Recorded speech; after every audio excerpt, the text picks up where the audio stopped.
Thank you, Mr. Speaker. I'm here to speak about unemployment insurance and the extension of it to my Republican colleagues, but there's no one over here to listen. So maybe they'll listen to some renowned Republicans talk about what's really important. How about Newt Gingrich, who recently said, "I think every Republican should embrace the Pope's core critique that you do not want to live on a planet with billionaires and people who do not have any food."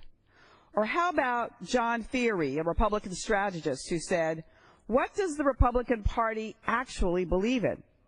What is its purpose? Is it just to have unbridled capitalism without any moral core?" Mr. Speaker, this 50-year war on poverty has faced setbacks under the leadership of parties, but the GOP-led House seems to be actively engaged in a war on the war on poverty. Congress's inaction has cut off 1.3 million people from unemployment insurance after Christmas, and unless renewed, will cut benefits for another 1.9 million who are eligible in 2014. Some of my colleagues across the aisle have claimed that this is just politics, that unemployment insurance was, quote, intended to be a temporary solution to a very temporary crisis. Well, here's a news flash. We have been in this crisis since 2008. This is not temporary. This is long-term, and it's chronic. And it has been caused by the greed of billionaires of the likes that we have seen on Wall Street. This is a personal nightmare for many of the constituents of my colleagues across the aisle. Some of their constituents have written to my office because they think their representative is blind to how they are struggling. You know, Margaret Heffernan is a renowned speaker, and she talks about mindless blindness. And in many respects, that's what I think we're engaged in here. Mindless blindness. So here are some of the stories of those impacted by the loss of unemployment insurance who live in districts of my Republican colleagues, because maybe they'll hear me and think about who's being hurt by playing politics.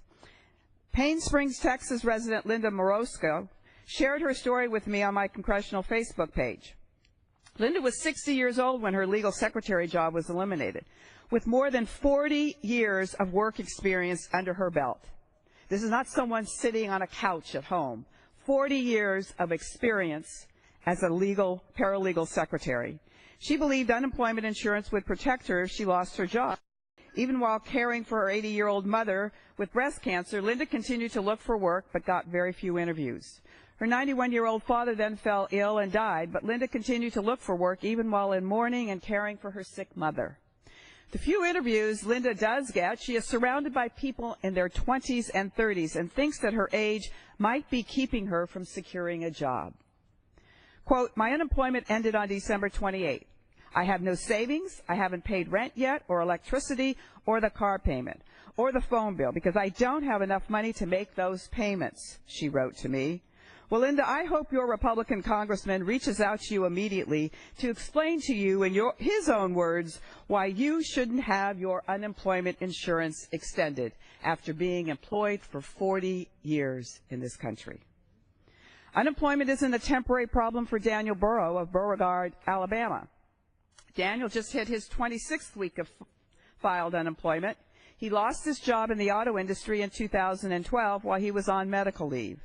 The 45-year-old has exhausted all his unemployment benefits and applied for more than 50 jobs with no luck. His wife worries how the family will afford gas for Daniel to go job hunting, or how the family will pay for necessities not covered by food stamps. In Florida, 49-year-old Jim Lazario can barely pay his bills while he raises his 17-year-old daughter on his own. His unemployment insurance will run out in February, and he wonders why Congress cannot reach a deal on extending federal emergency unemployment insurance. He's been looking for a job every day since early October and is, quote, "not sitting back and waiting. I would go back to work immediately if someone offered me a job," unquote. This is more than politics for 70,000 individuals in Florida who already lost their unemployment insurance. These are just three stories. There are 1.3 million more that could be shared here today of people who have lost their unemployment insurance on December 28th.